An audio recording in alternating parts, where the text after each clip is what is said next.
Buenas tardes a todos, muchas gracias por venir a una nueva edición de Viernes con la Ciencia. En esta ocasión nos acompaña Rafael, Rafael. Bien, además ha sido a través de la intervención de uno de nuestros patrocinadores, que es Curro Alcántara de Bodegas Arúspide, que le agradecemos muchísimo el contacto. En primer lugar, que siempre se me olvida, agradecer, por supuesto, al Ayuntamiento de Valdepeñas, que nos cede las instalaciones, y a Bodegas Arúspide y a Unicoman. Ya hechas las presentaciones, ya puedo hablar. Bien, como decíamos, nos va a transmitir el conocimiento a través de una especialidad, la arqueoquímica, en la cual, a través de las nuevas tecnologías y la innovación, nos está descubriendo nuevas facetas, en este caso del mundo romano y de todos los ritos funerarios por el cual vamos a transitar, y la verdad es que cuando nos lo estuvo contando es fascinante todo lo que se puede llegar a conocer a través de aplicar una ciencia como la química a una especialidad como es la arqueología. Así que bienvenido. Nos acompaña también Mar, la concejal. Buenas noches. Bueno, en este caso soy yo quien da las gracias a Quijote Innovation por tener siempre unas charlas más que interesantes y sobre todo también muy creativas, porque no es la típica charla que podemos encontrar en muchos sitios. Así que yo creo que es una suerte que Valdepeñas cuente con una asociación cultural como sois vosotros y que una vez al mes nos reunamos aquí siempre a aprender y a disfrutar de lo que se trata. Y volviendo a la conferencia de hoy, la verdad es que me parece súper interesante porque yo soy muy apasionada del mundo romano y la verdad es que siempre descubrí cosas nuevas. Hay mucho que descubrir, ¿verdad? Y lo que nos queda es muchísimas cosas y la verdad es que solamente el título ya te da ganas de disfrutarlo y lógicamente de ver qué nos puedes contar, que estoy segura que nos vas a sorprender. El mundo romano es sorprendente y yo creo que esta noche lo vamos a descubrir un poquito más. Así que solamente pues disfrutar y dejarnos volar un poquito 2000 años atrás, nada más y nada menos, para hacernos vivir pues lo que ellos vivían, lo que ellos sentían y hasta lo que ellos pensaban, ¿verdad? Que la verdad es que es una civilización más que actual. La gente se piensa que porque hace 2000 años estaban en una etapa muy diferente, pero yo creo que algunas veces estaban incluso más adelantados que en nuestra etapa. Lógicamente vivimos una tecnología que ellos no tuvieron, pero yo creo que la forma de vivir y de sentir era muy diferente a la de hoy y la vivían con mucha pasión, cosa que hoy algunas veces andamos escasos muchas de nuestra gente. Así que vamos a disfrutar y vamos a sorprendernos. Y yo vuelvo a agradecer a toda la gente que hacéis posible que Rafa, hoy en este caso, esté aquí con nosotros y nos deleite con esta charla. Muchas gracias, Rafa.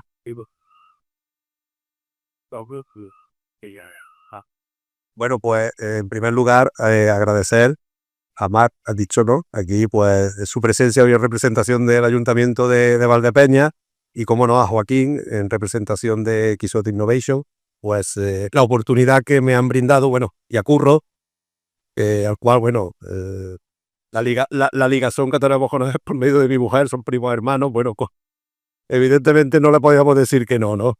Puesto que había sangre de por medio, ¿no? Y bueno, pues agradeceros, pues bueno, esa confianza que habéis depositado en mí para que os hable hoy sobre un poco cómo eran los rituales funerarios de hace 2000 años y, como bien apuntaba aquí nuestra aconsejada, pues es verdad que vamos a ver cómo la vida en aquellos días, en lo que respecta a los rituales funerarios, era diferente, evidentemente, pero vamos a ver cómo en muchos aspectos prácticamente no nos sorprende, es decir, es algo que hacemos cotidianamente todos los días nosotros y sobre todo pues relacionado con el mundo funerario.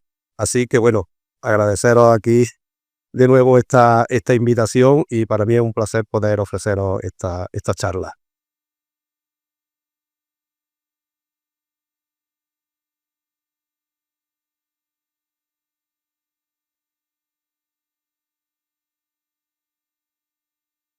Bien, como decía, el título de la charla es Química y Arqueología. Yo soy químico, pertenezco al Departamento de Química Orgánica de la Universidad de Córdoba. Y bueno, pues como apuntaba Joaquín, son ya pues más de 10 años los que nuestro grupo de investigación pues viene trabajando en temas que se relacionan esa química con la arqueología y se ha dado en llamar, bueno, pues esa nueva ciencia, si me permiten la expresión, pues química arqueológica o arqueoquímica, Y aunque a mí me gusta más decir química y arqueología, ya que son dos ramas del conocimiento bastante separadas, aunque vamos a ver cómo tienen puntos en los cuales pueden llegar a confluir y nos sirven para sacar muchísima información de valor, no solo para nosotros como químicos, sino también para arqueólogos y por supuesto también para historiadores, ¿no? Yo les voy a hablar aquí del análisis de los rituales funerarios romanos. Son rituales evidentemente de gente poderosa, de gente rica, porque de los funerales de los pobres, nadie se acuerda de los pobres al final, y los vestigios que nos han quedado, los restos que nos han llegado, pues son de gente evidentemente poderosa. Pero ¿por qué es importante ese análisis? Bueno, pues fundamentalmente por tres factores. En primer lugar, adquiere una relevancia en el ámbito arqueológico, pues debido al papel que tiene como indicador cultural. Analizando detenidamente esos factores de los rituales, pues se pueden sacar muchísimas conclusiones de su indicador cultural. Podemos también comprender cómo la sociedad se proyectaba y se concebía a sí mismo, pues a través de esas representaciones que estas manifestaciones reflejaban, y finalmente nos permite tener una mejor comprensión pues de las concepciones que tenían del mundo de la muerte los romanos, ¿no? En general el mundo romano. También esa concepción romana de la muerte, como ocurre con muchísimas culturas o hechos culturales romanos, pues fue heredada de los griegos. La pintura romana, la escultura romana, pues fue heredada de los griegos. Y en este caso, pues los rituales romanos pues llegaron hasta este siglo I, el cual yo me voy a centrar, pues a través de los etruscos o a través de los propios romanos. Esta influencia, bueno, pues se manifestó de tal forma que los romanos llegaban a pensar que el enterramiento, o donde se depositaban sus cenizas y eran cremados, pues suponía como su segunda casa, una nueva casa en la cual iban a vivir para la eternidad. De ahí que se construyeran, bueno, pues estos majestuosos enterramientos. Este lo he traído, el que es de Córdoba, este está reconstruido, evidentemente. Está en la Puerta de Gallegos, para aquellos que conozcan un poco la ciudad. Este está en Roma, creo recordar, que es el de Augusto. Y este, sinceramente, no recuerdo ahora mismo. Está también en Italia, pero no sé dónde está, ¿no? Y finalmente, bueno, pues también los escritos reflejan algo sobre estas tradiciones funerarias. Plinio sostiene que la memoria de los grandes hombres, bueno, debe perdurar a través de sus tumbas, ¿no? Otra manera de justificar el por qué realizaban estas grandes construcciones para perdurar en la memoria de la gente, ¿no? También es cierto que desde la época arcaica, es decir, desde la época de la fundación de Roma, la tradición era la cremación. No fue hasta el siglo II cuando empezó ya la costumbre también de la inhumación. Lo que ocurre es que los romanos, cuando conquistaban una tierra, pues eran muy dados también a adquirir muchísima o absorber muchísima parte de esa cultura. Por eso el decir inequívocamente, o el decir de una manera muy, muy precisa, si eran todo cremaciones o eran todo inhumaciones, es prácticamente imposible, porque por ejemplo, bueno, aquí en Hispania, cuando conquistaron Hispania, en la zona de la Bética estaban los turdetanos y estos pues tenían la costumbre de inhumar. Y entonces, bueno, pues es cierto que se practicaban las dos costumbres, ¿no? La de inhumar y la de cremar. Yo me he centrado en la cremación porque de lo que les voy a hablar, el análisis que hemos hecho son sobre unos restos de huesos cremados, ¿no? También, bueno, pues como por ese concepto que tenían los romanos de la muerte, de que iban aún más allá, donde seguían viviendo de otra manera, pero seguían viviendo, pues era común pues depositar una serie de objetos que suponían o formaban el llamado ajuar funerario. Los elementos más frecuentes que se podían encontrar en este ajuar pues eran lucernas. El romano imaginaba que ese paso hasta el más allá era un camino oscuro, pues entonces para ver, pues dejaban estas lucernas como ajuar, una moneda o dos, también se han encontrado casos en que dos, para pagar al barquero Caronte para que lo pasase hasta el otro lado, y recipientes, bueno, pues para nutrirse durante ese periplo, ¿no? Y de llegada al más allá, que incluían, bueno, pues desde platos, vasos y distintos recipientes que podían tener comida, bebidas, etcétera, ¿no? Bien, pues ya centrándonos en el tema de los estudios arqueoquímicos que hemos hecho, pues se han realizado en una tumba que se encontró en Carmona durante las obras de remodelación de una vivienda en el número 19 de la calle Sevilla. de esa localidad sevillana. Bueno, pues encontraron una oquedad y, bueno, pues vieron que esa oquedad conducía a un espacio mucho más diáfano, tampoco era tan grande, como se puede apreciar aquí en esta imagen, y cuando los arqueólogos entraron, pues ese primer examen visual, bueno, pues reveló que se trataba de una cámara abovedada, tenía una decoración parietal, son estas que se puede apreciar aquí, estas líneas, cuadrículas, sin terminar todavía, como se puede apreciar también, y había 8 hornacinas, como vamos a ver ahora, y lo más importante y lo que más sorprendió a los arqueólogos era que no había sido saqueada ni expoliada, algo realmente raro, porque por el ajuar funerario encontrado se vio que debía pertenecer a una familia adinerada. Y entonces, bueno, como he dicho antes, normalmente se hacían monumentos, cuanto más ostentosos, bueno, pues más riqueza se supone que debería esconder. Con lo cual los saqueadores, los asaltadores de tumbas, pues eso era un reclamo que tenían, ¿no? Y por eso les sorprendió mucho que todos los indicios conducían a que no había sido expoliada.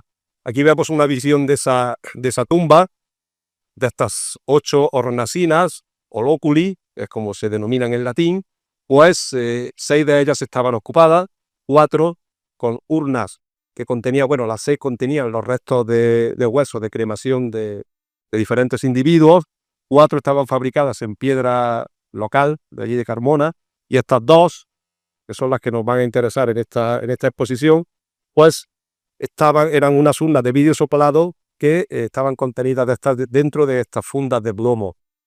Aquí vemos las dimensiones, o se intuyen, más que verlas, son 3 metros y pico, casi 4 de profundidad, 1,73 de anchura, bueno, y las hornacinas que tienen esas medidas, la altura, en el punto más alto de la bóveda, eran aproximadamente unos 2,5 metros. Como digo, son los loculi 7 y 8 los que nos van a interesar en esta charla, y todos esos objetos encontrados en el ajuar funerario pues sirvieron para que los arqueólogos dataran esta tumba en el primer cuarto del siglo I después de Cristo. Bien, aquí tienen una fotografía de estas 2 urnas de vidrio soplado. Esta pertenece al lóculus 7, esta al 8. Esta es un poquito mayor, aunque aquí en las fotos no lo parezca, un poquito bastante. Esta a lo mejor un par de litros mayor en volumen, y eso va a ser importante por lo que diré después. Cuando abrieron las urnas, bueno, pues la verdad que fue una sorpresa para esos arqueólogos, puesto que la del lóculus 7 contenía un ungüentario, y lo más importante era que ese ungüentario estaba completamente sellado, es decir, mantenía el tapón original. Aparte, encontraron también unas cuantas, unos abalorios que posiblemente perteneciesen a un collar de la víctima, o algo así. Nosotros las hemos analizado también, hemos visto que están fabricadas en ámbar, y más concretamente en ámbar del mar Báltico. Y bueno, aquí se aprecia, no se ve muy claramente, pero bueno, los restos de un tejido, que también lo hemos analizado, hemos descubierto que es el lino, y bueno, pues posiblemente fuera la bolsa que contuvo a esas cuentas. Pero si fue sorprendente fue el hallazgo de la urna 7, mucho más lo fue el de la urna 8, que estaba llena de líquido. ¿Sí? Luego lo veremos más detenidamente, pero como un líquido se ha mantenido ahí durante 2000 años. Evidentemente, los arqueólogos descartaron que fuese un líquido que hubiese llegado ahí por inundación de la tumba, por compensación. Es que estoy hablando de que eran 5 litros, casi 5 litros, que no es una cantidad nada desdeñable. Y una cosa muy importante que también al final haré mención de ella. En esta urna estaban los restos de los huesos de una mujer.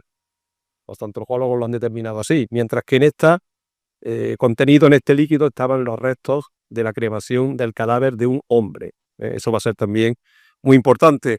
Bueno, hemos identificado que ese ungüentario tenía perfume. Ese perfume era pachulí. Ahora explicaré un poquito el detalle.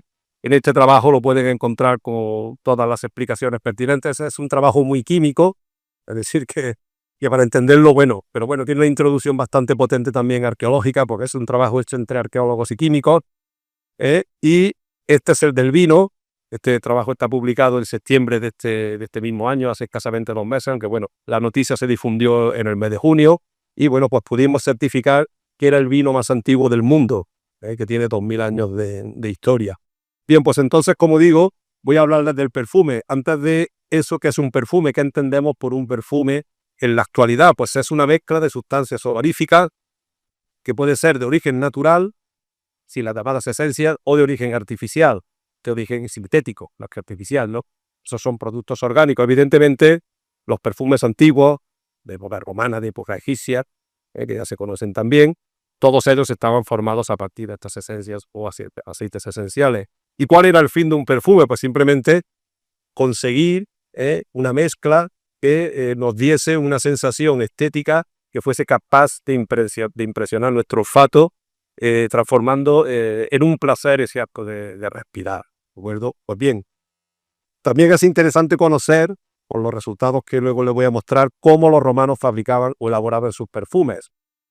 Existen diferentes escritos de Plinio, de Dioscórides, que nos describen exactamente cómo se hacía un perfume. Concretamente Plinio, un gran tratadista romano, nos dice que fundamentalmente el perfume tiene dos componentes, el llamado corpus, que es el jugo que está formado por aceites. Los aceites podían ser aceite de ven, aceite de oliva, aceite de almendra u otros. El objetivo que tenían era fijar ese aroma a nuestro cuerpo o a la ropa a donde lo echásemos. Ahora mismo los perfumes actuales están basados en alcohol.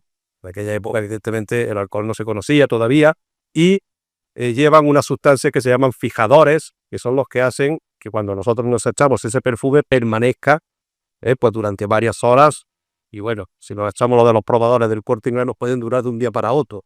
Luego cuando compramos el bote vemos que no dura tanto, ¿no? Porque lleva más cantidad de fijador. Eso es lo que realmente hace caro, en muchas ocasiones hace caro a un perfume. Y la otra parte es una parte sólida que lo que hace es extraerse con ese aceite. Si, por ejemplo, la esencia es aceite esencial que se encuentra en las hojas de una planta, en los pétalos de una flor, pues ese aceite lo extrae, es lo que se llama el sucus. Y aparte de eso, pues podía llevar también otros ingredientes, todos eran los fundamentales, como resinas o gomas, especias, colorantes, etc. Es decir, más o menos como hacemos hoy en día nuestros perfumes. Hay que hacerlos atractivos al público, aparte de que huelan bien, ¿no? Pero no solo había referencias escritas a cómo se elaboraban los perfumes, también hay referencias iconográficas. Por ejemplo, este magnífico fresco que se encuentra en la casa de los Betti, en Pompeya, pues refleja cómo funcionaba un taller de perfumería. En primer lugar, se llama el fresco de los amorcillos del perfume. Hay una prensa de cuña, donde dos de los amorcillos, bueno, pues están prensando pues lo que fuese, la semilla que fuese, de ven o almendras o aceitunas, para obtener ese aceite que posteriormente era más, perdón, pues se me ha ido. Que posteriormente era macerado, la maceración podía ser en frío o en caliente, lo que se llamaba el enflorado. A continuación, se volturaba y o mezclaba los ingredientes, dependiendo, como digo, de la naturaleza del perfume. Pero no solo estaba el taller del perfumista, sino que también había una tienda y se ve cómo se embalaba. Aquí no se aprecia, pero bueno, si tuviésemos una foto nítida de ese fresco, veríamos que los frascos son simulando el cuerpo de Venus. Es decir, que ya en aquella época era también muy importante el frasco del perfume. Para hacerlo más atractivo, pues aquí ya finalmente aparece pues, todos estos amorcillos ofreciéndolo a una clienta para su venta. Como digo, por tanto, se sabe perfectamente cómo tenían o qué componentes tenían los perfumes. Pero qué importancia realmente tenía ese perfume en el mundo funerario, en los ritos funerarios romanos. Siempre, como digo, hablando de gente pudiente, de gente adinerada. Bueno, pues un romano adinerado, cuando estaba a punto de morir, normalmente, si estaba en su casa, era ya un hombre pues, bueno, que podía morir en casa, en cama, era traspasado hasta el suelo para que entrase en contacto o cerrar ese ciclo de la vida. Una vez que estaba en el suelo, el hijo mayor, el hermano, algún pariente varón de ese romano, digamos que le daba un beso en la boca o simulaba darle un beso en la boca para exhalar ese último suspiro, ese último halo de vida que le quedaba, pues era adquirido por ese familiar y una vez muerto, bueno, hacían una serie de rituales y demás y era transportado de nuevo a la cama y en esa cama era lavado pues con agua y con perfume. Es cierto que posiblemente se lavara con perfume porque estos romanos adinerados, su cuerpo luego era expuesto, podían estar hasta 7 días en el atrio de su domus, y bueno, después de 7 días, pues todos nos podemos imaginar cómo puede oler el cadáver, ¿no? Pues era una manera de disimular o intentar disimular ese olor a descomposición que posiblemente hubiese. También, pues bueno, si el cuerpo era cremado, que es lo que nos interesa aquí en esta charla, pues era transportado en una especie de procesión, ¿no?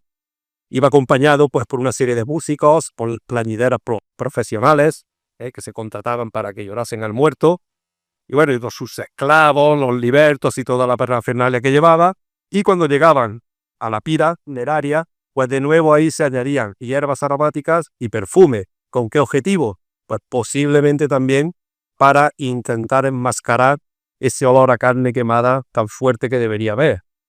Sí, todos alguna vez se nos ha quemado una chuleta y sabemos cómo huele, pues nos podemos imaginar cómo puede oler un cuerpo quemado. Y luego también tenía mucha importancia dentro de los ajuares, como he comentado anteriormente. En innumerables sitios funerarios se han encontrado ajuares y bueno, según los escritos podrían contener esos perfumes, algún ungüento o incluso las lágrimas de esas plañideras que también se guardaban, ¿no? Pues entrando ya de lleno en el estudio arqueoquímico que hicimos, pues repetir de nuevo que realizamos el estudio sobre ese ungüentario. Esto, como dije antes, es un hallazgo excepcional. ¿Por qué es un hallazgo excepcional? En primer lugar, por encontrar esa urna intacta. En segundo lugar, por la presencia de ese ajuar funerario. En tercer lugar, por el sellado que tenía el ungüentario. Eso nos brindó una oportunidad única pues, para poder estudiar su contenido y saber o ver si éramos capaces de determinar qué es lo que originariamente contuvo ese ungüentario, el propio material del que estaba hecho el ungüentario, que era cuarzo. Era un material valiosísimo en aquella época. Y bueno, yo que he tenido la oportunidad de tenerlo en mis manos, este ungüentario, aquí tenemos una fotografía, tiene la forma de una ánfora, tiene un tamaño de aproximadamente unos 7 centímetros y medio de altura, sí que es pequeñito, y se pueden ustedes imaginar la dificultad que habría en la época para tallar y vaciar esa pieza de cuarzo. Es que está perfecto, parece que está hecho, vamos, con un molde, ¿no? Y bueno, pues aquí vemos, una vez abierto el ungüentario, aquí se puede ver, se puede intuir que ese sello pues era bastante bueno, y entonces pues nos encargaron estudiar el contenido o estudiar en general ese ungüentario. Lo primero que hicimos fue estudiar el tapón del ungüentario. Estaba descrito que, bueno, descrito no, se han encontrado multitud de ungüentarios, de ampollas, en multitud de centros mortuorios, de tumbas romanas en general, pero en ninguno de ellos tenía tapón. ¿Por qué? Porque esos tapones normalmente estaban fabricados en materiales perecederos, sea madera, sea corcho, por lo cual, pues, evidentemente se descomponen. Después de 2000 años, evidentemente no llega nada hasta nuestros días. Pues bien, nos dieron ese tapón.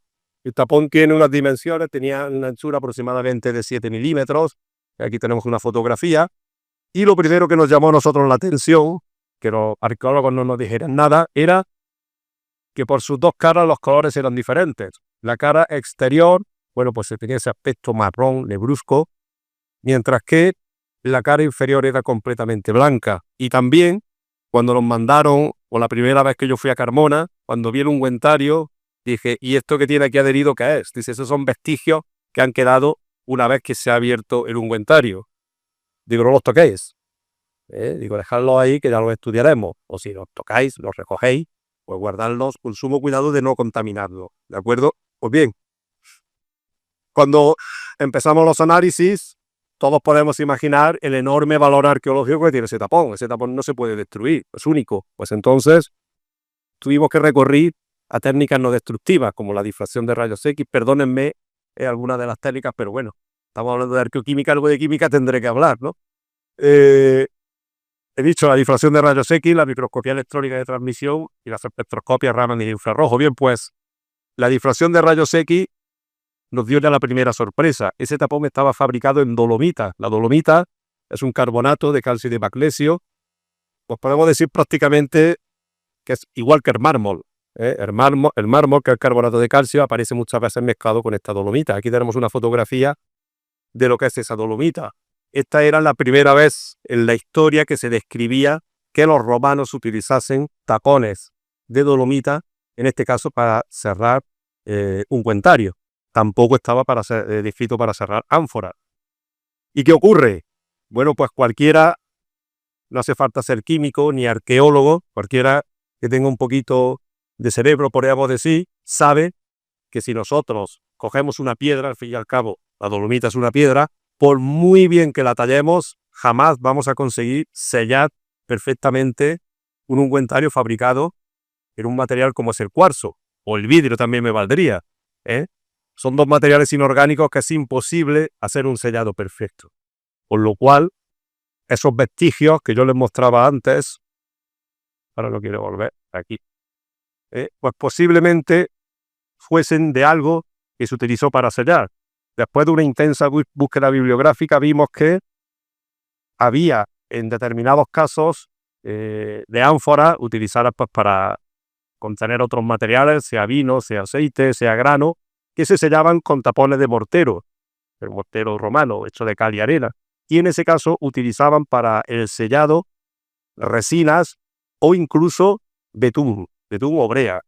Pues entonces proseguimos nuestros estudios para ver qué podía contener o qué resina o qué material podía haber sido utilizado para ese sellado. Lo primero que hicimos fue un estudio de los elementos químicos que contenía el tapón. La cara interna, esa zona blanca, únicamente tenía calcio, magnesio, oxígeno y carbono, es decir, carbonato de calcio y de magnesio, dolomita.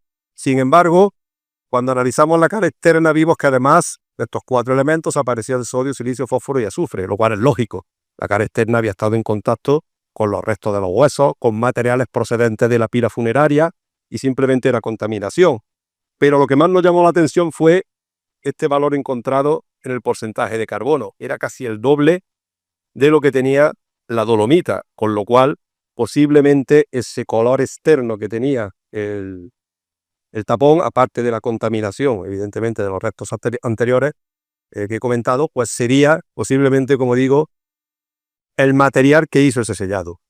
Además, tendría que ser un material rico en carbono, como puede ser esa brea o ese betún o cualquier resina que se hubiese empleado. Por lo tanto, procedimos utilizando otras técnicas a ver qué era esa resina. Y, bueno, lo que hicimos fue una extracción con un disolvente y luego se aplica una técnica que es cromatografía de gases con espectrometría de masa y todas estas señales que obtuvimos se corresponden con compuestos orgánicos que estaban incluidos dentro del ungüentario. Este análisis se llevó a cabo no solo de los vestigios, sino también del interior del ungüentario, porque hay que tener en cuenta que ese sólido que tenía dentro el ungüentario estaba formado por dolomita y por un material oscuro negro prácticamente, y posiblemente fuese que con el paso de los años, evidentemente, pues se produjera un desprendimiento de ese tapón, el tapón se fue rompiendo y cayó dentro del ungüentario, pero la parte externa siguió sellada por ese material que no supimos identificar todavía. Pues bien, cuando hicimos la identificación, esto es un trabajo pues bastante arduo, bastante costoso, pues vimos que los 37 compuestos que conseguimos identificar, había una familia que estaba formada por hidrocarburos similares, para hacernos una idea, a lo que contienen las gasolinas o los combustibles diésel que utilizamos a diario. Eso descartaba que fuese una resina tiene otros componentes que no nos aparecían. Y estos análisis, junto con otras pruebas que también hicimos, nos decantaban porque fuese un betún o una brea. De hecho, bueno, pues nos exigieron que tenemos que identificar lo que se llaman biomarcadores, que son estos esteranos y los terpanos, que son biomarcadores del betún. Con eso ya no quedaba duda de que el betún se había empleado para sellar ese tapón y evitar que se evaporase el contenido del ungüentario. Pero no solo eso, identificamos otra familia de compuestos que se llaman sesquiterpenos, que son los que forman las esencias de muchísimos perfumes de la actualidad y también antiguos. Y por último, identificamos unos compuestos que se encuentran en todas las grasas vegetales, el escualeno y estos dos que son fitoesteroles. Los fitoesteroles son los que se le añaden a los danacoles, estos que para bajar el colesterol, para que sepan un poco qué son esos compuestos. Eso nos indicaba, por un lado, la presencia de una esencia, tal y como decía Plinio y Dioscórides, y compuestos que podían pertenecer a una grasa. Pues no nos quedó más remedio que hacer una reacción para liberar los ácidos grasos de esa grasa, es decir, lo que se llama una reacción de transesterificación, y conseguimos identificar, entre otros, ácido oleico, ácido esteárico y ácido linolénico. Esos 3 ácidos grasos están presentes en el aceite de almendra, en el aceite de heno y en el aceite de oliva, en la grasa que se nos acumula en ciertas partes del cuerpo, es decir, que son ácidos grasos, pero la presencia de estos fitoesteroles pues nos dice que esa grasa es vegetal, que no era una grasa animal. Por lo tanto, lo único que nos quedaba ya era intentar descubrir a qué esencia o de qué planta se había obtenido esa esencia. Pues después también de una ardua labor de investigación bibliográfica, también en el laboratorio, comparando con diferentes aceites esenciales actuales, pues llegamos a la conclusión de que era pachulí. Lo cual también nos valió una fuerte discusión con arqueólogos y con historiadores, porque decían que es que eso no estaba descrito en la literatura. Y digo, oye, el que algo no esté descrito en la literatura no quiere decir que no haya existido, puesto que, bueno, esa literatura se circunscribe pues a una época determinada, a un momento dado, y no necesariamente tiene que coincidir. En definitiva, al final lo aceptaron, porque las pruebas químicas que le aportamos eran tan contundentes que se lo tuvieron que tragar sencillamente, porque no había opción a la duda. Y bueno, pues fue la primera vez en la historia que se describió la composición química exacta de un perfume romano, aunque ese perfume, el pachulí, no apareciese descrito en las fuentes bibliográficas. Sí es cierto que, bueno, con más investigaciones que realizamos, y hay algunos autores que, bueno, que en algunos pasajes de Plinio sí que puede hacer referencia a una palabra folium, que significa literalmente hoja en latín, y que quizás pudiese estar referida al Pogostemon cabrin, que es la especie originaria de ese pachulí. Esto también tiene unas connotaciones importantísimas para historiadores y arqueólogos para la hora de establecer las rutas comerciales. Pero, ¿ya he ido de agua? Sí. Sí.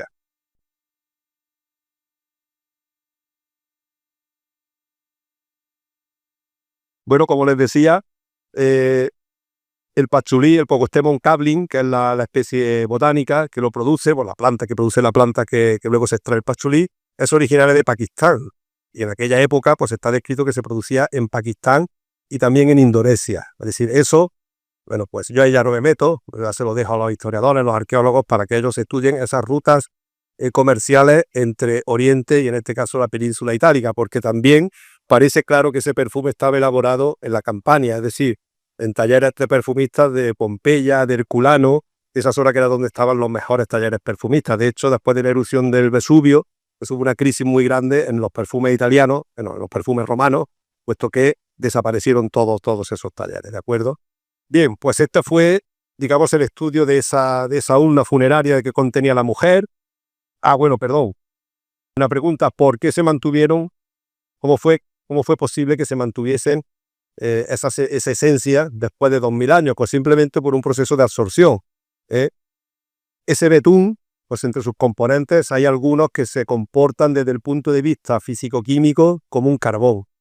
El carbón es el mejor absorbente que hay de compuestos orgánicos. De hecho, las máscaras antigas lo que tienen es un filtro de carbón activo, un tipo de carbón pues más específico para absorber todos esos componentes que se producen en un incendio o en una guerra química, cuando tiran los gases mostaza y todo eso, pues esas máscaras antigas frenan, hacen de barrera para que no traspasen. Pues ese carbón activo, esas moléculas grandes de betún, pues actúan como un carbón activo, de tal manera que cuando esos aceites esenciales, los componentes, que son las notas altas de los perfumes, empiezan a evaporarse, son absorbidos por los poros de esas partículas de carbón y quedan retenidos, por lo cual ya pierden esa volatilidad y entonces han podido conservarse durante esos 2000 años, ¿no?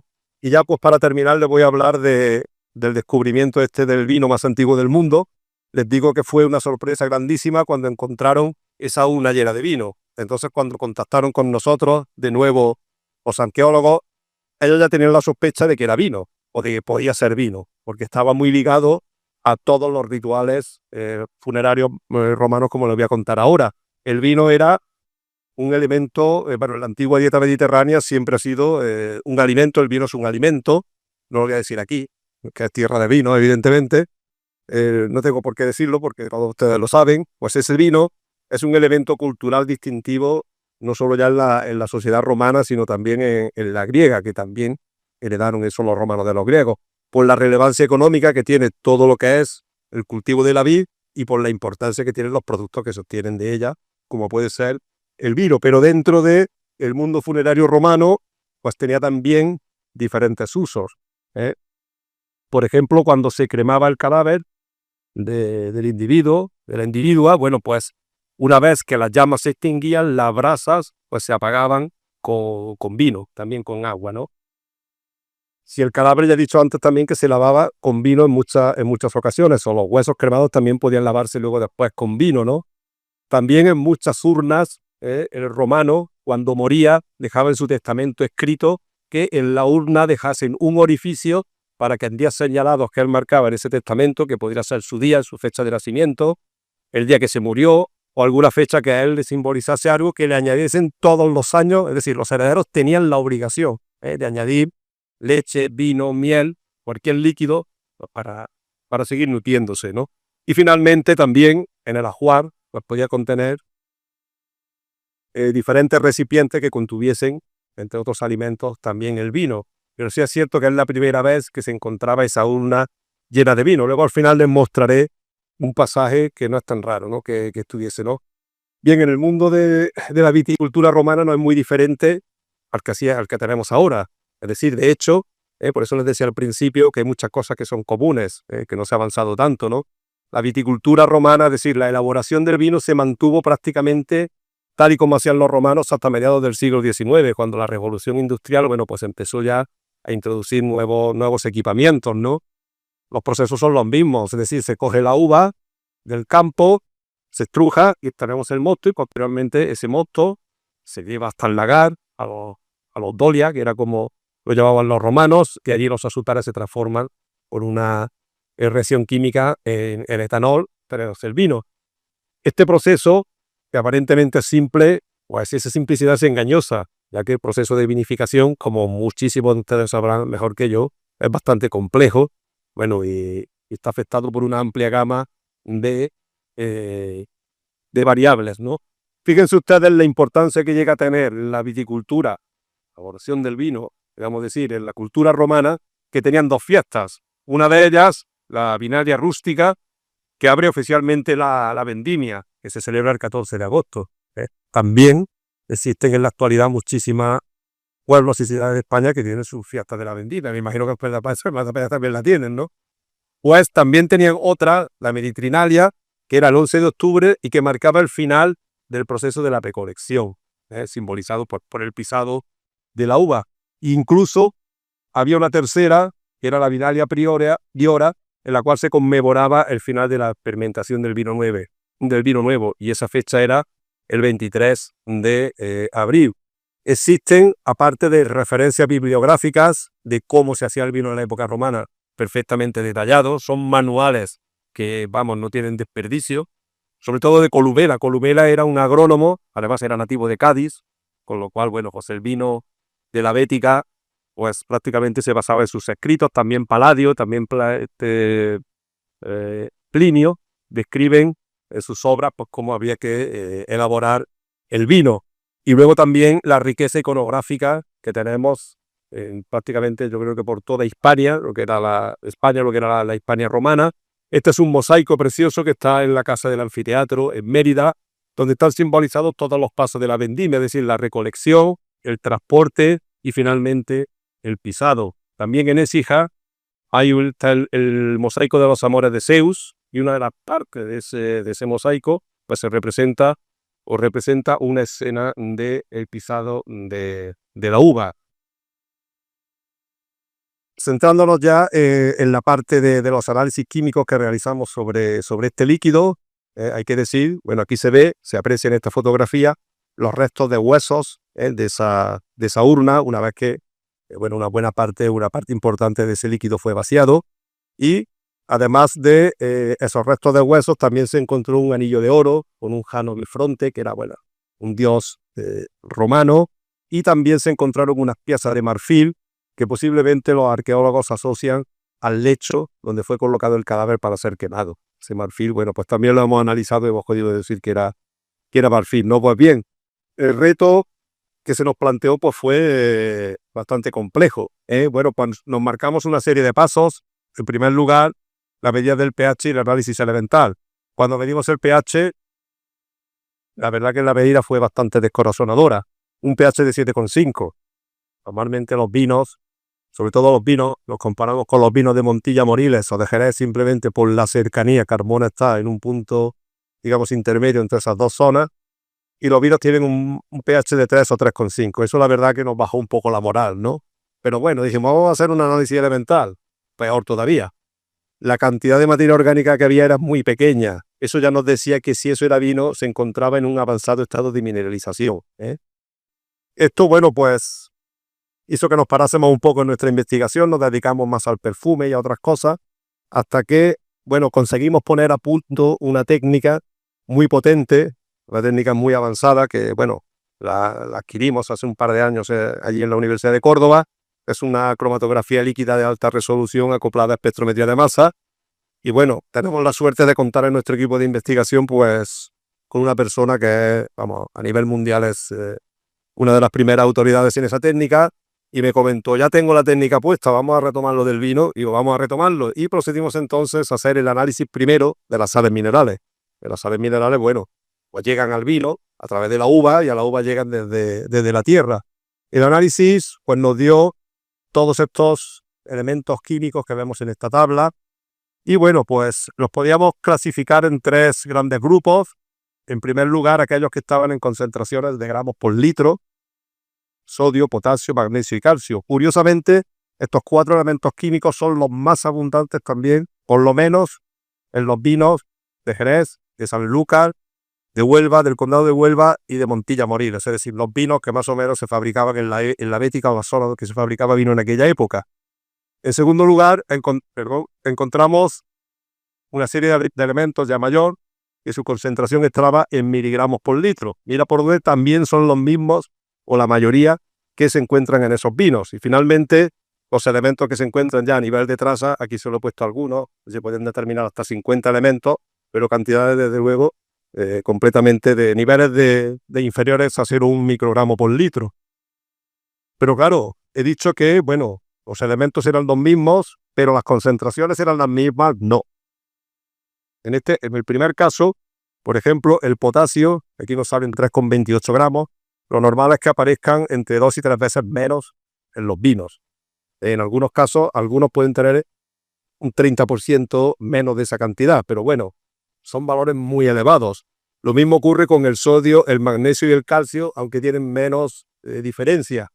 Pero éramos capaces de justificar esos resultados. ¿Cómo? Pues el potasio es el elemento inorgánico, es decir, la sal mineral más abundante que tenemos los humanos. Cuando nos queman, ese potasio sigue ahí, el potasio no se evapora, no se quema y se transforma en diferentes sales. Curiosamente, las sales de los metales alcalinos, y el potasio es un metal alcalino, son las más solubles que hay en agua, con lo cual, después de 2000 años en contacto los huesos con esas sales de potasio, no es nada de extrañar que se haya producido una extracción, una lixiviación desde esos huesos hasta la disolución del vino. El vino, al fin y al cabo, es una disolución acuosa, y lo mismo podía pasar con el resto de elementos.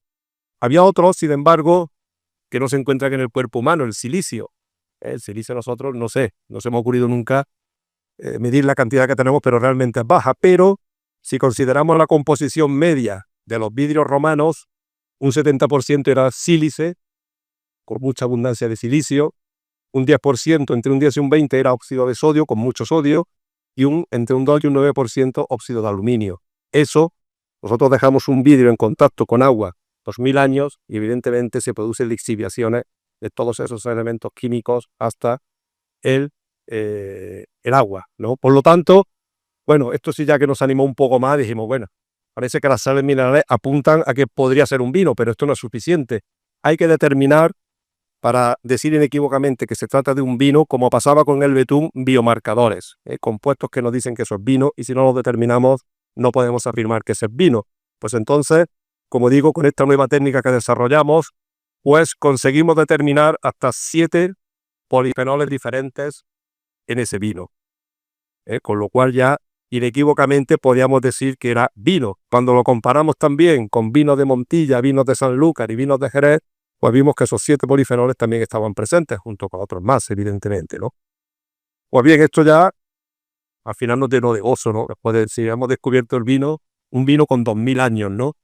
Pero nos quedaba una cuestión más todavía por resolver, o que no, nosotros quisimos resolver. ¿El vino era tinto o era blanco? Bueno, pues evidentemente el aspecto que tiene el líquido rojizo induce a pensar que era vino tinto, pero no, ese líquido es rojizo por esa disolución de las sales que tiene, ¿no? Para determinar si era vino blanco, lo primero que hicimos fue buscar el ácido silíngico. Este ácido silíngico es un polifenol que viene de la descomposición del malvidín triglucósido, que es esta fórmula tan complicada que hay aquí, que es el tanino más abundante en los vinos tintos.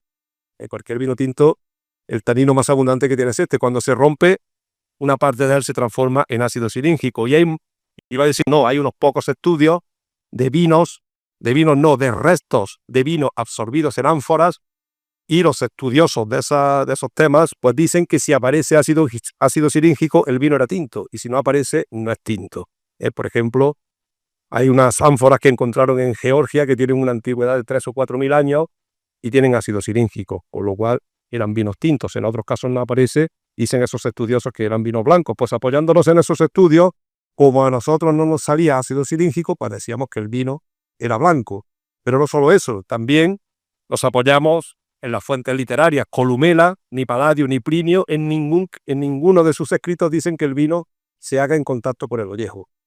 Es decir, tampoco hay que tener en cuenta que el concepto de la vinificación no es el que tenemos hoy en día, para separar tan claramente entre vinos tintos, vinos rosados, vinos blancos, etcétera. Pues esto había que situarse con nuestra mente hace 2000 años, pero lo que está claro es que para obtener un vino tinto hace 2000 años, o en la actualidad, tiene que haber un contacto con ese ollejo, para que se produzca esa transferencia de esos taninos hasta el vino, ¿no?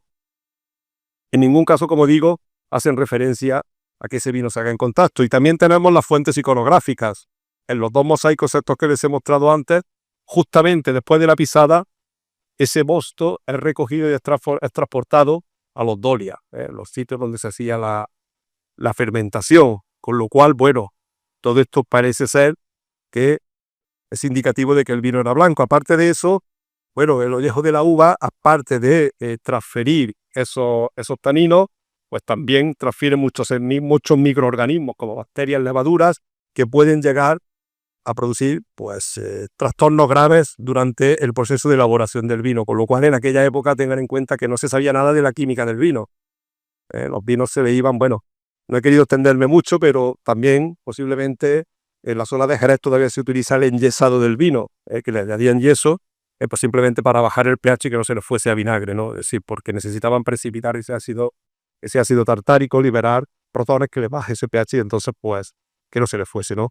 Pues bien, con esto ya conseguimos publicar el trabajo, nos lo aceptaron los editores, después de varias correcciones, bueno, y bueno, tuvo una repercusión mediática muy grande esta noticia durante el mes de junio, julio, bueno, y todavía me siguen pidiendo entrevistas y demás de todas partes del mundo, pero quedaban 2 cuestiones todavía. Hay antecedentes o información sobre que los huesos fuesen inmersos en vino para la eternidad. Bueno, hay un epígrafe en Obulco, lo que era la antigua Porcuna, un pueblo que está situado en Jaén, en los que el difunto deja a sus herederos ese encargo de que rieguen con vino sus huesos. Pero bueno, una cosa es que te rieguen los huesos y otra cosa es que te los metan allí, porque si los riegas, tienes que abrir un orificio y ese orificio al final se te va a evaporar. Bueno, epígrafes como este se han encontrado prácticamente por todo el Imperio Romano, ¿no? Pero el profesor Ángel Ventura, que es un gran estudioso arqueólogo de la Universidad de Córdoba, pues este verano, estando de vacaciones, me manda un WhatsApp y me dice, mira lo que he encontrado. Dice, esto para tú. Perdón, pero ya no lo dejo, primero y ponerlo tan pequeño.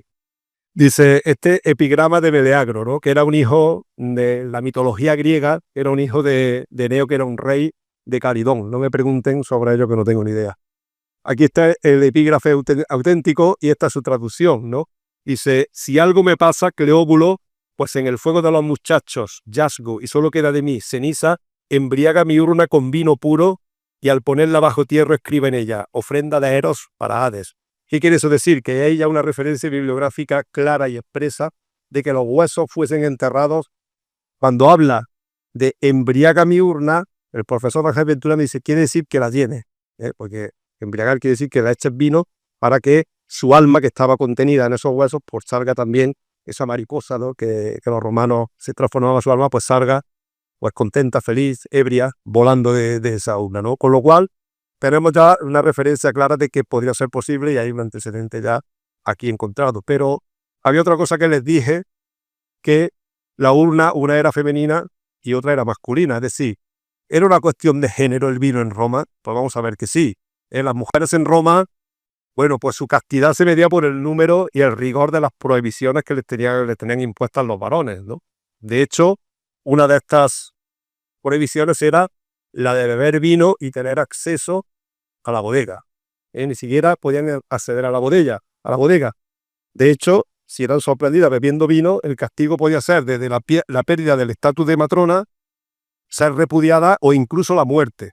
Todo esto dio lugar al llamado derecho al beso, el ius oscuri, que está recogido en muchísimas fuentes y supone que el varón de la casa, el pater familia o el hermano, el varón que manda en la casa, podía libremente, cuando le apeteciese, besar en la boca a cualquiera de las mujeres de la casa, sea su hija, su sobrina, su suegra, su madre, su mujer, para determinar si había bebido vino.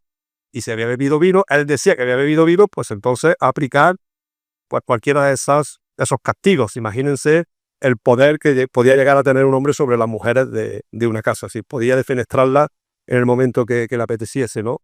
Y bueno, es cierto que esta prohibición cuentan que le impuso Rómulo en la fundación de Roma, y también cuentan que llegó hasta el siglo II o por ahí. Esta tumba es del siglo I, ¿no? Pues lo que los arqueólogos han concluido de todo esto es que esa prohibición seguía incluso después de la muerte.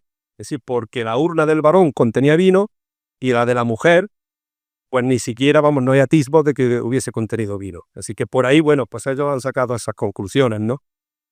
También, ¿el porqué de esta prohibición? Pues porque los romanos la relacionaban directamente con el adulterio. La mujer, esto es lo que decían ellos, no lo digo yo, está aquí escrito pero no lo digo yo. La mujer al beber vino introduce en su cuerpo un elemento extraño a su naturaleza, destruyendo la pureza de su sangre y la de su familia.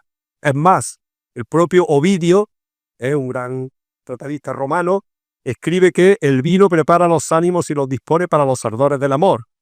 Es decir, como que actúa como un poco como un afrodisíaco, ¿no? De hecho, muchas veces las muchachas cautivan a los jóvenes y Venus, en medio del vino, es fuego sobre fuego. Es decir, que las vuelve unas degeneradas, ¿no? Podríamos decir, ¿no? De hecho, bueno, esta prohibición es cierto que solo valía para las mujeres honestae, es decir, las mujeres respetables. Evidentemente, las llamadas pobrosae eran las desgraciadas, es decir, las prostitutas, las actrices, las bailarinas, esas podían beber vino lo que quisieran porque estaban defenestradas. Esas no hacía falta castigarlas, bastante castigo tenían ya las pobres, ¿no? Pues bien, esto es todo. Solo ya me queda pues agradecer a todos los que formamos este grupo de investigación, la doctora Dolores Esquivel, que está aquí por ahí sentada, el doctor Daniel Cosano, el doctor Fernando Lafón, este es el experto en espectrometría de masa, este que está aquí detrás es Juanma Román, el arqueólogo de Carmona, estos son José y su mujer, que son los propietarios de la casa. Bueno, y estos dos se nos colaron en la foto, que son dos australianos que vinieron a rodarnos un documental. Y bueno, no teníamos ninguna foto donde saliésemos todos dentro de la tumba. Dijimos, bueno, pues no los vamos a borrar a los dos, ¿no? Así que ya, bueno, agradecer también pues a todas las entidades que han hecho posible estos trabajos y, como no, a todos ustedes por su presencia aquí hoy. Muchas gracias.